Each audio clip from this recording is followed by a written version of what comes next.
I move like a rhino, my mission is vital. More verses than Bible, witness my arrival. I'm banging on rivals, these crackers and tyrants who hate on our try for genetic survival. We hitting the throttle, thinking for tomorrow. This shit so my daughters don't deal with these problems. I give them fuck by these coons and these idols. We tryna get everything that they got from us. I got a hunch why they hate, cause we Midas. Touched by the gods through the dark, we the lightest. Look in the mirror and talk to your highness. We constellate Cassiopeia Orion. I read the glyphs on papyrus, I read the papers of Isis. I'll be prepared for Osiris. I won't return to this planet, my heart in balance. 42 laws, keep it Maya. Run it up, make her say humana. Especially when I stand in front of her. I'm not a commoner, I summon thunder and lightning. And I just don't fuck with the government. I make it rain on my goddess, she make it rain on a prophet. We make it rain with our prophets. She got a ring and a husband, I got a queen I could... Peru Neset and myself and Axsal and Sister Jasmine came on the 10th, and we traveled. When they're telling us about Nektangbo, I'm like, oh, he's just any old, Assyrian puppet king. But Nektangbo, Khepra was obviously the founder of the last African dynasty. This was actually built by him, obviously before it was reconstructed here at Philae. But this is the little sanctuary house of Khepra. So this is the oldest part of this rendition of the temple. This is one of the parts that survived the longest. You see, my thing is just the overall view from when I was here in 83 and then 87. One of the things I've come to realize is, I understand the argument with the Greeks and I understand the argument with the Romans. But it's like everything else. Nothing that exists in their name or any name didn't come into existence through our name. And so I value all of this. It doesn't make me a difference if it's a Greek or a Ptolemaic or whatever it is. They all built on us, the same way society is. Everything that we have now, even in the Western society, is based on us. It took me to realize that, of course, whilst there was the Ptolemaic head, it was the working class people who were here putting in the works. It was them who continued the traditions of being able to sculpt and carve like this. But, the same way we do. We still work for them, but we work in our thing, and they getting the credit for it. So one of my favorite things that I learned about the space here really is because it was on the river and it was so far south. Not only was it a spiritual center, but like many of the temples, multidisciplinary, multi-use. This was also like a tariff spot. Like if you're bringing goods from Central Africa or from Kush and you're trying to bring it up north to the capitals, you got to pay your taxes. So there'll be like people standing around here keeping guard, making sure that boats ain't coming past to make sure that people paying their taxes. So this would have been a very wealthy spot. So this was very well guarded. And I think, people only look at the temples as spiritual centers, but they doubled up as education spaces. So like the smaller temple of our set over there, that was a teaching house per se. My guy. What you saying? You're good?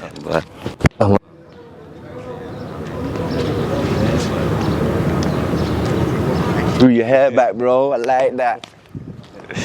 I like that. Boy. Hello. How are you? Yes, hi. Kaba. Before, was there ever the question asked to where you heard the answer as to why there's all of these Wolverine marks in the pillars and on the walls and things like that? No. So Wolverine meaning that those scratches. These scratches, looking like Wolverine coming through. So during that Coptic period where they were transitioning to this new religion and the Roman Catholic era where these places were still being occupied, whilst they're being converted into this new religion and this new understanding, they're still clinging on to the old school sanctity. So they were coming here and scraping out pieces of the building and carrying the dust around with them, because to have the images of Heru or the image of Jehuti would be blasphemous, it's idolatry. But to carry a little bit of dust, nobody knows what that dust was, so it allowed them to keep the ancestral traditions close at heart. Yes. But also kind of not be persecuted. get the interest to then get into things like that, and I haven't been peaked to get into the Coptic side just yet. But see, my thing is the sounds. Ka, as in for the ta, language, yeah. and then the Coptic.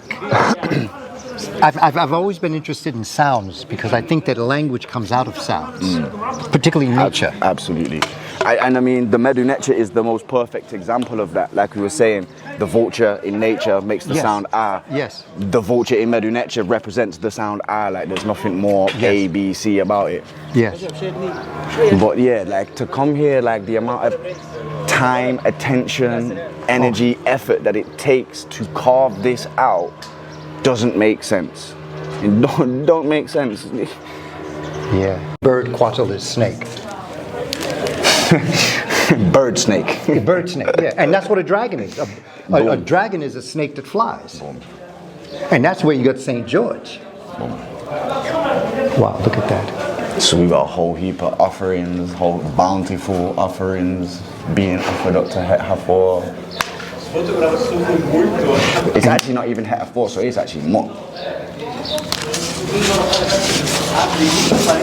Oh, okay, moved up there. We got this time. And the music.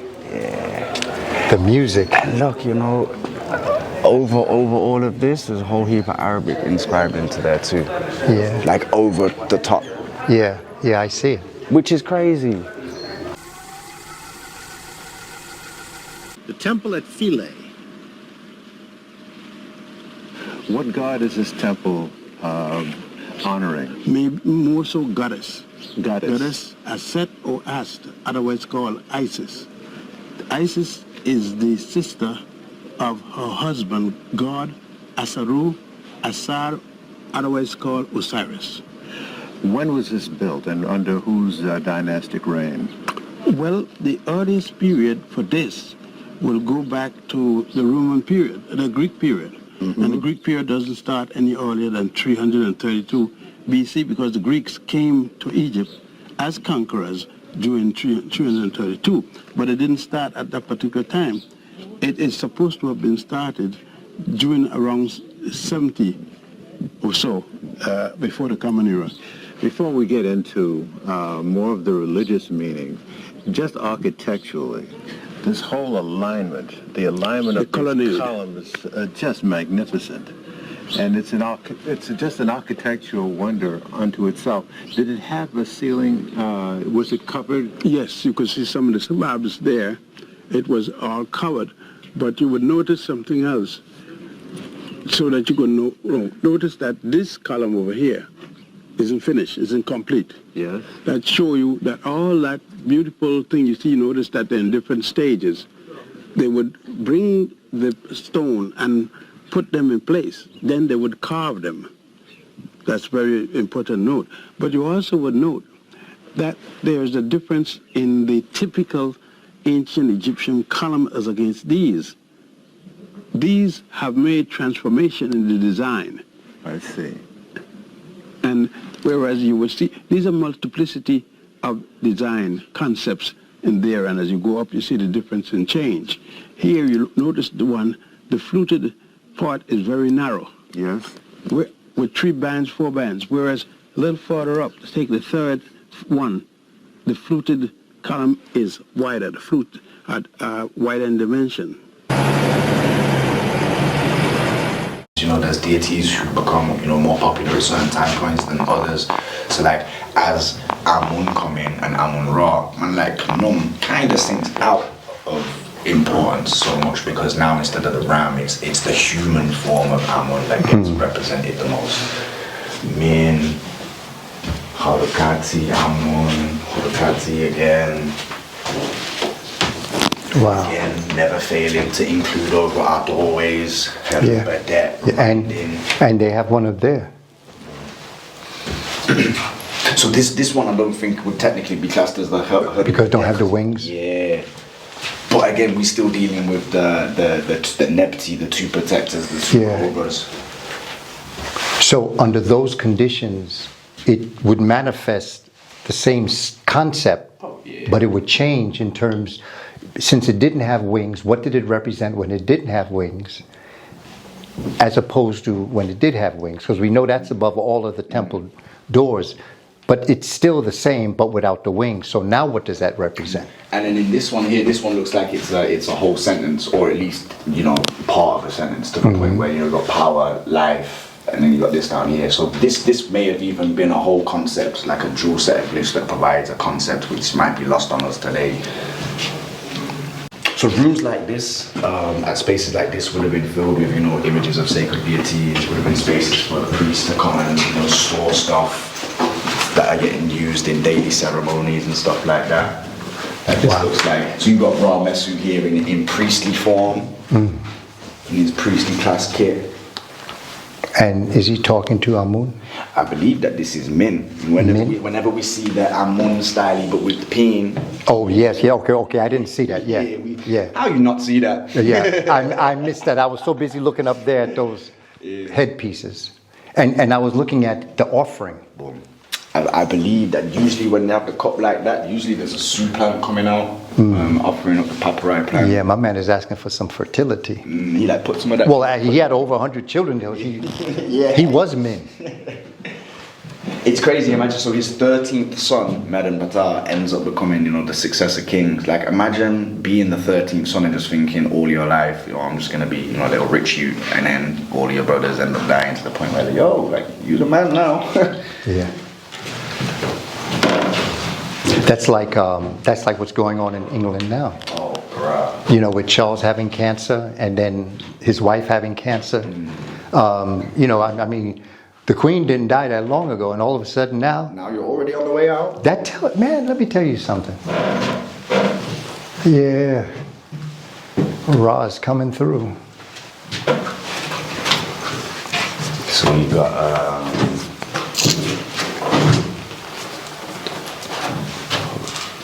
You can see some of the grid lines still, and you can see where it's connected. But yeah, in here, it's like, what did you do? And in the 50s, bro.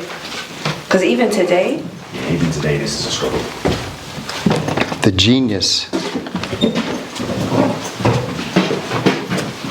Yeah, we're dealing with a group of people who are really not playing around. Their neurons are connected differently. You know, you have billions and billions of neurons that are connected. Our neurons are connected, thinking in terms of paying rent, buying food, going to school, social media, you know, and you know what we're going to do. Are we safe? So our neurons are connected differently than when you're dealing with the people who basically. And one of the things I think that this shows for sure is that the society was safe. Yeah. So one of the great pieces of information about, like, not all 3,000 years, but again, up to 10% of the population was able to produce enough food to support 100% of the nation, which is freeing up 90% of the population now to pursue the liberal arts, get into spirituality, get into science. So they and then bearing in mind, you know, money doesn't exist in Egypt until like 1000 BCE, and everything's based on resource-based economy. So it was all about, if I'm gonna be a scribe, I know that if I want to live a good life, I've got to become the best scribe. So I'm going to become proficient because I want to get more work. If I'm a baker, I want to make sure that my bread is the best, because I want to be able to swap my bread for something better type thing. So yeah, we're dealing, our mentality is way off. That is democratic socialism. That's not capitalism. That's democratic socialism. Socialism that everybody works together. Democratic is, because there's a difference between a political system and an economic system, and that's what we get confused in when we teach. Because democracy is a political system, communism is a political system, but the economic system to democracy is capitalism, and socialism is the economic system to communism. And we get it confused. Sometimes we complain about, or we compare democracy to socialism. You can't do that. That's apples and oranges. And so and it came out of Haiti, because I studied the economy right after the Haitian Revolution. And that's the one thing I always focus people on. Because the question became, what did Haiti do? And what Haiti did was that they created a democratic socialism, which 25% of your income went to you It was you owned it. 25% went to the government to run the government, like education, dentistry, healthcare, and all that. And then 50% went into business. But it went into your business. Your tax money did not go to someone else's corporation to make money. Nice.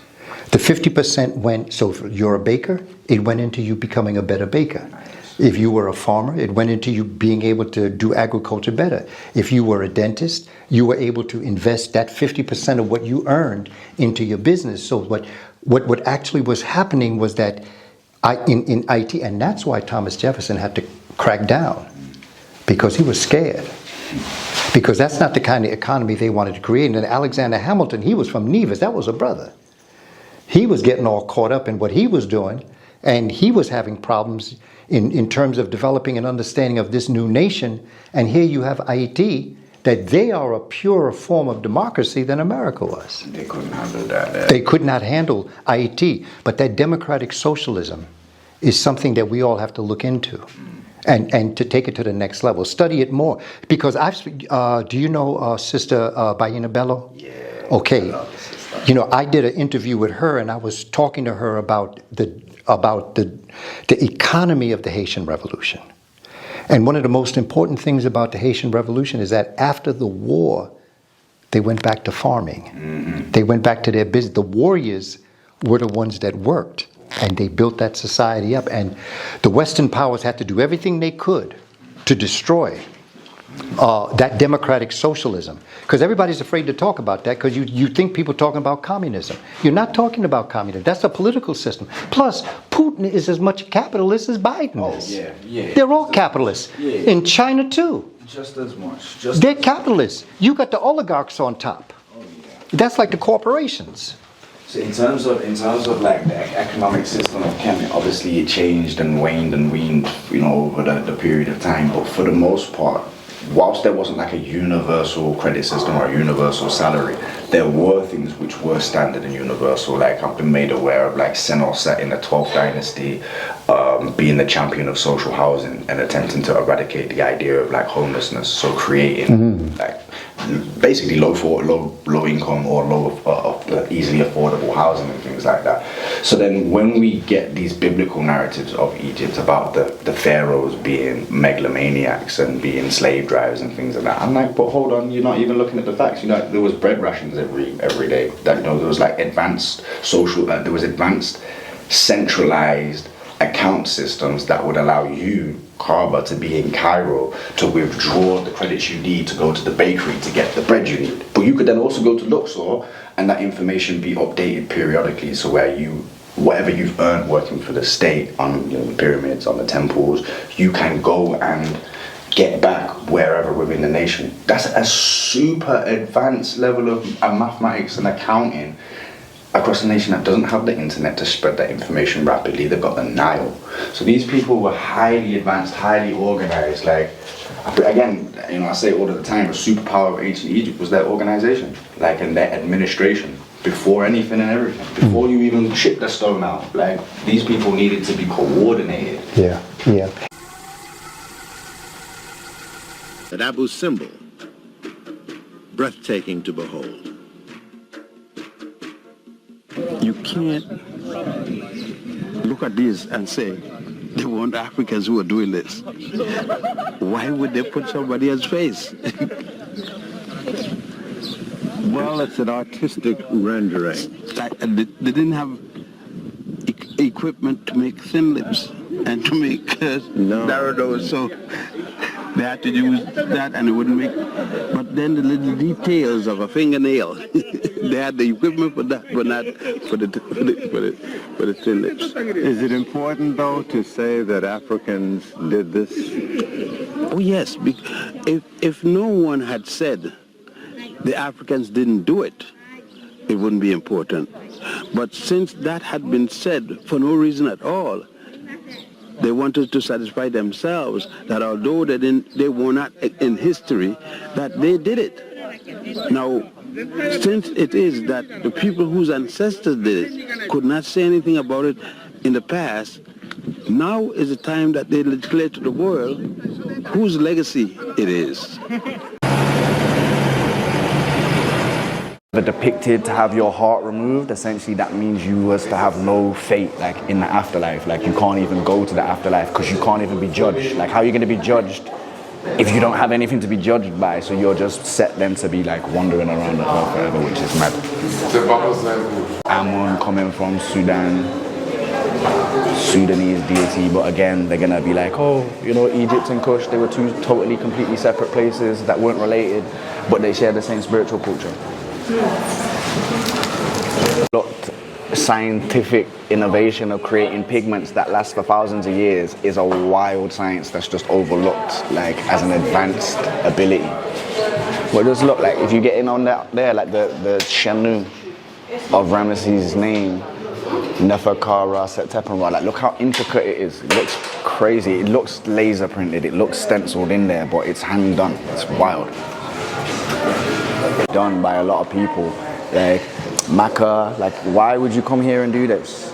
Like what would make you want to like destroy something like this as an observer?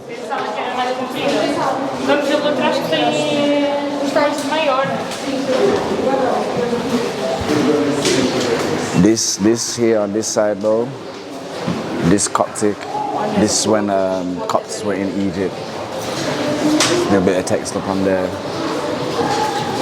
You actually find them in quite a few of the spaces, you know, because the Copts occupied a lot of these spaces after Kemet had fallen,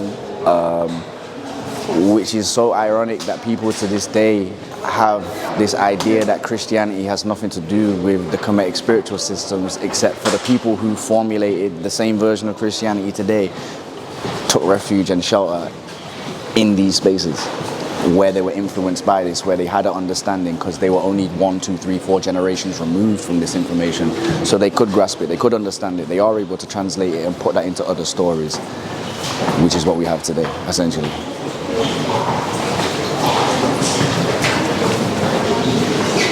But yeah, the preservation in here starts to get much better up here now. The stars are not up in here. We've got all of the royal names of Ramesses, 4 or 5 running down the middle. So there's like all 5 names, his golden Heru name, his Nasut Biti name, his Sarek name. But boom, I think these are some of the ones where you can see the hearts of the enemies of the king tied around their necks. Maybe not on this one. And it's the whole festival calendar of the year, so marking out all of the big festivals, all of the big ritual days. You've got Nut stretched over on both sides. You know, one of her main responsibilities essentially is swallowing the sun at night and then giving birth to it in the morning, which is why the sun is up there by her mouth. And then this symbolizes basically the transition of the day. And then around by her vaginal area, you see the sun being marked. It's very small because it's shown just coming out. Dusk and dawn. But they're actually just scientific stories in a fableized way that's very easy for people to tell to other people. But you know, we're in the age of literalism where we'll see things like this and believe that people really thought there was a woman bent over the earth and really swallowed the sun. That's not what they believed at all. But again, look how big this is. This is another pink granite Sahi. Like pink granite only comes from Aswan. Of a statue of Ramesses II, which weighed over 100,000 tons intact.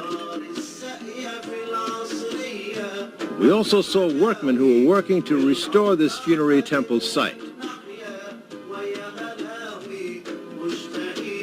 This funerary temple was where Ramesses II's corpse was prepared for burial. And Dr. Ben also showed us some Roman arches that weren't built by Romans. Those are archways for the granary. When the Pharaoh Ramesses II had his complex, for the men who were working here, they had a granary where they could store their food and everything. What is the significance of looking at this? The significance is looking at it to see that in architectural and art school today, they teach that these arch arches are Roman arches and are Greek arches. And these arches existed before there was a Rome or a Greece. Ramesses died in 1232 BC, and Rome or Greece wasn't built until at least 1000 BC. The moment is oriented from north to south, but the original building where there's a pylon on that side, and that's oriented from east to west, and that's the oldest part of the whole entire temple here. And that's the bit that they suggest goes back as far as like 8000 BCE, and this is just a remake because we know it's built on the foundations of their previous spaces. They didn't want to destroy them. Yeah. Check it out. Yeah. Right there. That is it. The blessing with the water. And what I think is dope about it is like they're literally pouring ankh and was, they're pouring life and power over you. Like, what as a king, what says that you are more qualified for the role as literally being backed by Heru, the champion, and then Jehuti, the wisdom of the nation, and you're being poured life and power. Like that's man, that's powerful. And then in the Ptolemaic period, Bes gets a whole resurgent period where he becomes, an important central inter again. And Bes, go back to Twa and Buti and the Khoisan. Dr. Ben said the first of all the Neteru. He was the first of the Neteru for children and for happiness and joy and, for the children. It's crazy, like, our more modern perception of like Bes, he just gets reduced down to that jovial family deity when really and truly he actually represents the origins of Kemet in terms of being from the central mountain regions, the origin of the Nile. And if you then follow that anthropology, you're saying, well, this is where we came from. Yeah. And they recognize and the colors that you can see, that are still there, despite the weather, the wear, and the tear. The genius of what they were able to do. The Mamisi, again a multifunctionary building, essentially doubled up as a place where women physically actually came to give labor if they were from like the upper class and stuff like that. It was a space where people were taught midwifery, but then the theme of that is backed up by inside the Mamisi, inside them there's always scenes of Heru being birthed, being born and going through his growth period. When you say Mamisi, what does that mean? So it's actually, for a long time they thought it was a Roman word for birthing house, but it turns out it's actually a Coptic word, and the Coptic word was taken loosely from the Medu-Neter term for a birthing house. I don't know the correct term, but Mamisi is a Coptic term. How do you spell it? Do you? Mammassi, Mamasi. Yeah, and it goes with mom and mummy and sometimes it sounds so many things within the Medu-Neter comparing to English. That's what makes me think y'all knew we was coming. Yes. For a lot of the words to be so relative. I really think so, man. But this is where we get a beautiful combination of both the embossed and the indented glyphs here. Okay. So it's almost like the combination. Like, although we're dealing with the Ptolemaic period, again, we get to see that we're still dealing with an indigenous class of people who were the working class of people, because it wasn't Ptolemaic people. It wasn't Macedonians coming here and building these things. In fact, the Macedonians came here and was so astounded and blown away by what they was doing. They just came here and didn't try to manipulate it. They was just like, yo, make me look like that. Send me to the place you send in your previous ancestors. Want that. But the difference is when we start to look at their names and how they presented themselves, they started to add on all of this additional pomp to where it got a little bit too confusing. Remember when you see names like Kepra Ra versus glyphs with like 15 names with 15 glyphs in there to describe Ptolemy. We know we're now dealing with outside colonizers who are great for people. Like for example the Moors come to Europe, spread out high culture, introduce them to wealth. When Ptolemies came, they had nothing useful to introduce, so they were just like, let's keep it the same. Let me do what you was already doing. Now is the papyri and the lotus blossoming outside of the Nile, and realizing that there's like an engineering purpose for that, and then bringing that here. And I think that just like today, how we build scale models or something that we're going to build large first, they probably built this out of stick and mud and thingy first, and they probably did use, you know, lotus flowers and the bustled papyri and things like that, which I just think is crazy. They were sending messages, man. And then, you know, the Mamisi here now, I guess, is the first time where we start to see like the level of intentional destruction at these places, because there's a lot of stuff which hasn't been touched, but then when it starts to come with the images of different deities, different people, that's when they're starting to attack it out. Like, so this temple was resided in for a long time by Christian converts and Coptic converts for a long time, who must have felt like to prove their conversion would be here destroying a lot of the stuff, which is... Yeah, you can see where they beat it. Yeah. Beat to stone. And my thing is like, again, whether it's Copts, whether it's Christians, Romans, whether it's the Arabs, Persians, Assyrians, do you understand how much time, effort and energy that it takes to come here and be like, I'm setting the scaffold and I'm taking this down, like, and then you have to chip it all out. It's a lot of effort to remove a legacy, and I think that because the Copts resided here so much and they were feeding so much information to their central religious hub, that they were like, you gotta destroy where this information is coming. If we want to validate and verify this as original information and get people behind this, we need this to be original. Therefore, there can't be a place where there's influence of this. So let's just get rid of it. You know, Haru, obviously this is his temple, but he's gone out of a lot of... It's only the really inaccessible ones that just don't get touched. Yeah, and then even to put your name there. Oh, yeah. You know, it's just like a desire to live for immortality, as this lives for immortality. But the reality of it is that all they remember is that nonsense. Yeah, that you was disrespectful. Dan says you're gonna get to the gates, and Dan says like, you're George from 1959. Yeah. We saw you when you did it. Yeah, we got a place for you. Yeah, come on in. You will notice that the architecture is the same kind of thing with a quadrangle. And then you have your series of columns. The series of columns here follow the pattern that you will see in Abydos, the columns, the colonnades, as a part of the courtyard. You will see colonnades here as the same type of colonnades when you get to Luxor, in the temple at Luxor in Warit. You see the colonnades. In addition to being a place of worship and a place to document their stories and their religious stories, did the pharaohs and the priests live here? They live next to the palaces where they were going to be buried. What do you mean palaces? The king's palace was where the burial place would be, more than where the worship. They never lived where the worship temples were. Why haven't we seen any of the palaces? They don't survive? We haven't been to a mortuary palace yet. All the palaces we've gone thus far is worship temples. When we go to the West Bank, we have not been in the West Bank yet. Do you have any idea why these courtyards are so huge? Well, they built monuments to the deity.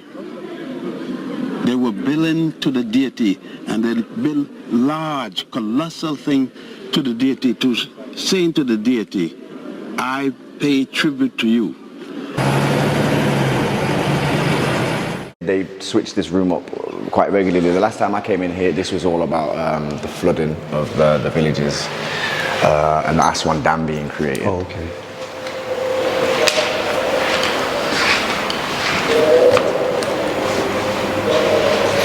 They used this to store seeds in. So when they found them, they're saying they still found them with seeds in.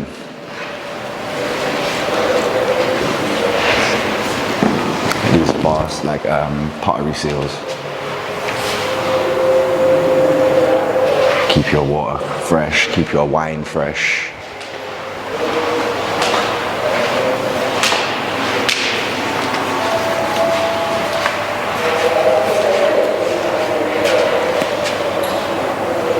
This from the Kushite dynasty.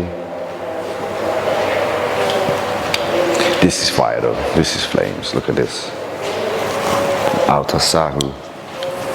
Rare style as well, giving us the black and gold vibe.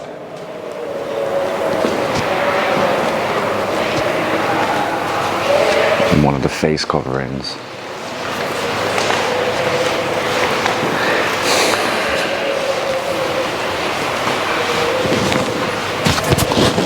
And this is fine. This is some fine work over here. Look at this.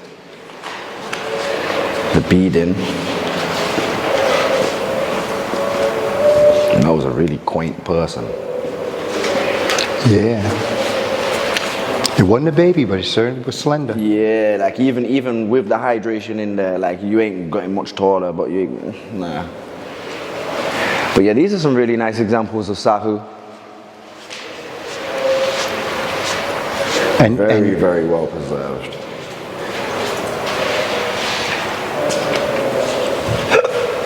Yeah, you see those two eyes? The left and right eye of Heru. On the side of the Sahu, or right at the tip of those statues there.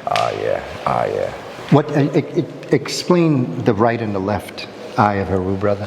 So one of my best ways, or one of the best, when I usually speak about it, I like it seeing them on the outside of the Sahu, because it indicates to us their spiritual and the connection between the spiritual and the physical. So first and foremost, we know that the left and that right eye of Heru and Ra essentially are Pericum Falcon eyes, and through our study of the Pericum Falcon, we know that the Pericum Falcon has one of the strongest sets of eyesights in all of nature. How do you spell that now? The Pericum Falcon. Pericum? It's a bit of a funny spelling. It's like P-E-R, Peregrine Pop Falcon. Peregrine, P-E-R-E. G-R-E-N, something like that. Along those lines. I have to get autocorrect. Okay, well that's cool. But we just because now I can see the word peregrine. Might be an I in there or something. Okay, all right. But they're the eyes of the peregrine falcon, and there's a few different species of the peregrine falcon. But the reasons why the peregrine falcon was selected for the eye in particular, and for Heru and for Ra, is it has very strong eyesight. It's the equivalent of us being able to see an ant from the top of the Burj Khalifa. It can spot its prey from like 2 miles away when it's up in the sky. Also, the peregrine falcon's eye, they have an extra eyelid that allows them to look directly up at the sun. It's one of the few animals that has the ability to do that. And there's many different things about the peregrine falcon as well, like they typically hunt in the morning and in the evening with the rising sun and the setting sun, so they also linked it to the sun. But the fact is, the left and the right eye in this instance on the Sahu, they would always put it at the head side of the casket, similar to the ideology with the canopic jars of putting them north, east, south and west to protect the person on the inside. Now that you have the vision of Ra and Heru and it's at the head side, you're always able to see the negativity coming at you in the afterlife, so you're able to protect yourself. But I believe in terms of within the left eye and the right eye of Heru, we're dealing with deep physics, and we're also dealing with deep mathematics, like the scale of music is encoded into there. And there's some other fractional works encoded into there too. Maybe you can like shed a bit more light on it. Yeah. The fraction of and that's how you know that thinking is a sense, because it basically looks at the senses. That the eyebrow is the thought, okay, and then you have this side of the eye, and then that side of the eye, and then the inside. The inside is 1/4, and then you have the nose. You have 1/8, 1/16, 1/32. That's it. And then you have the line that goes down is 1/64, and then on the other side, you have the that's 1/8, 1/16, 1/32. The inside is 1/4. Remember we talked about the eye has to be 1/4 in order to emit light. Yeah. So they knew that the eye had to be 1/4. And so when you're dealing with the 1/8, 1/4, 1/8, 1/16, 1/32, 1/64. When you put all that together, Tahuti said, I'll give you insight. When his eye was plucked out, he said, I'll give you insight. And he handed the eye over. Yes, and I'll give it to you, but you got to figure out how to make your eye whole. Mm-hmm. And so the fractions, when you add them up, 1/2, 1/4, and then he said, the answer is right in front of you. And when you add it all up, it comes out to 63 over 64.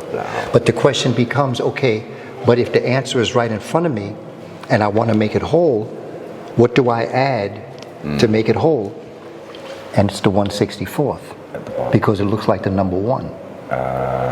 And it was a riddle. And so that's how I used to teach fractions to children. Yeah, like I think if by doing finding the like common denominator, we become more interested in these type of things. And I've also read, it might have either been When We Ruled or it might have been in M. Tisi's book. I just remember it being one of the thick ones. But this also relates to the scale of music as well. Music, sound, fractions, frequencies, etc. They're all intertwined with each other.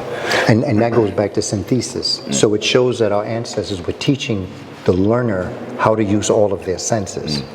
Sight, you have the thought, and then on this side here you have a nose.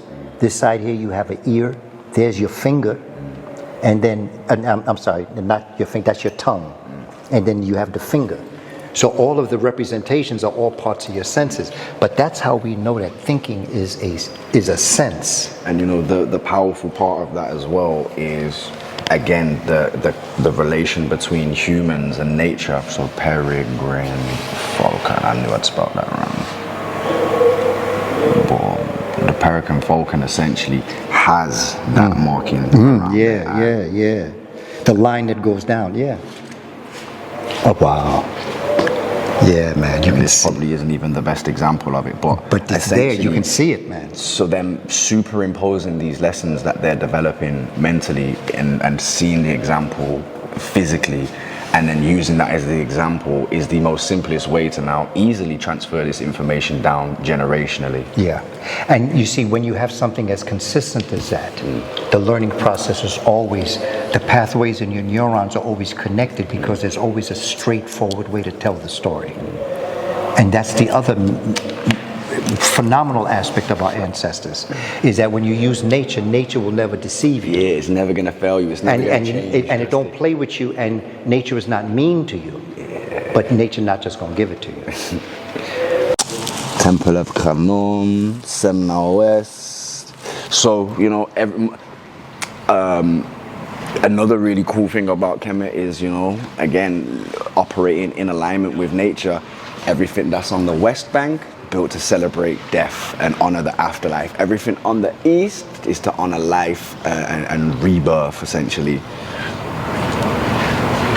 But even this needs a little bit of updating and that now. They got a whole heap of new sites since then. Yeah. So since here. And I'm sure right in that area where it's open, they're going to have a lot of stuff there. Oh yeah, and you see under the delta as well. So like many of the invading nations and some of the early, like up until like the 15th dynasty, a lot of the lower kingdom capitals were up in the northeast in the delta because they were shook about getting invasions coming in. So the amount of stuff that's up in that delta in the northeast that's under like swamp, or that's become swamp now, would probably be destroyed because of the conditions, but the amount of wealth of information that's lost is crazy. But yesterday we was all of the way down here. This is Abu Simbel. This is Abu Simbel, yeah. This is Akasha. Akasha is really a cool place. It's more of a bit of a historical place to read about opposed to go to visit. There's not the most things to see. Buten is pretty cool, and Kalabsha should be around here somewhere as well. Kalabsha is like a Ramses fortress. It looks fucking dope. But Temple of Hatshepsut, Jasaru.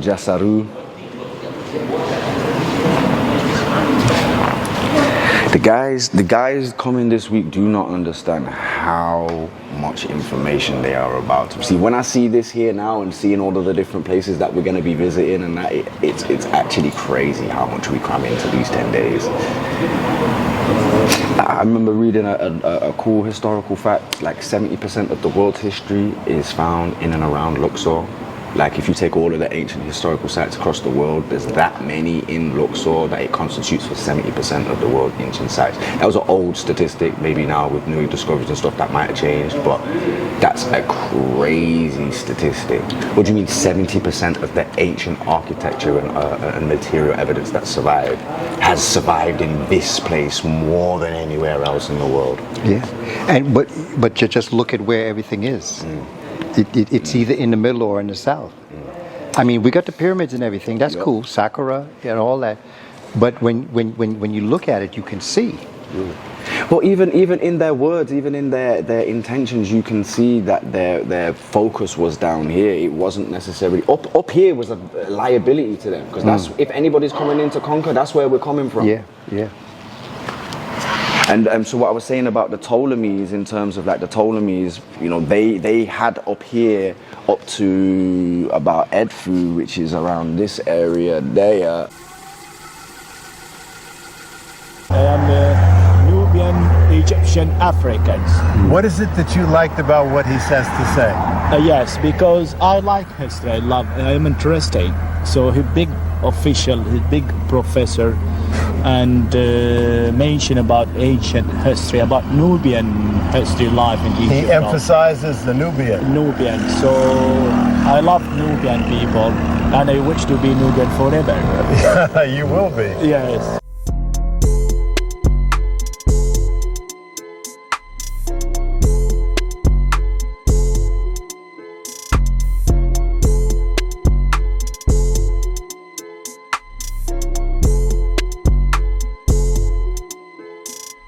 Fasten your seatbelt, family. Let's go.